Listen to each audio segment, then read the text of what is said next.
Congratulation আরব আমিরাত। আসলে এই ম্যাচটা আরব আমিরাতের জেতা উচিত ছিল এবং জিতে গেছে।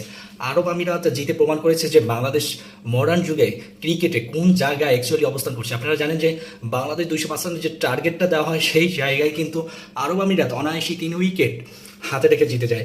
সো কি বলবো, আজকের যে বোলিং লাইন আপ ভাই, তানজিম সাকিব 55 রান, মানে 50+ রান।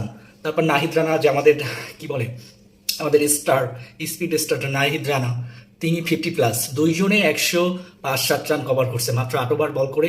তারা রান দিয়েছে 50, তারা 50 পূরণ করে ফেলাইছে। ব্যাটিংয়ে না পারুক আর যাই পারুক, বলিংয়ে তারা কিন্তু 50 করছে।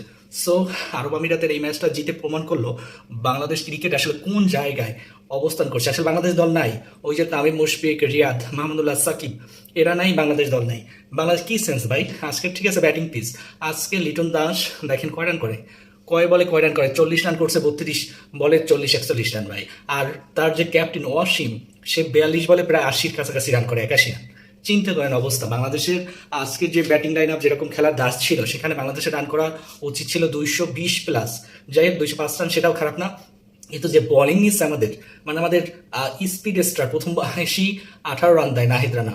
তারপর তানজিম সাকিব, তানজিম যে সাকিব প্রথম ওভার ভালো বল করে, তাও 12 রানের মতো। তারপর যে বল করছে ভাই, লাস্ট ওভারে যে বল করছে দেখাইছে ভাই। লাস্ট ওভারে 12 রান, সেটা ডিপেন্ড করতে যায় সে নো দেয়, ওয়াইড দেয়, কত কি দেয়।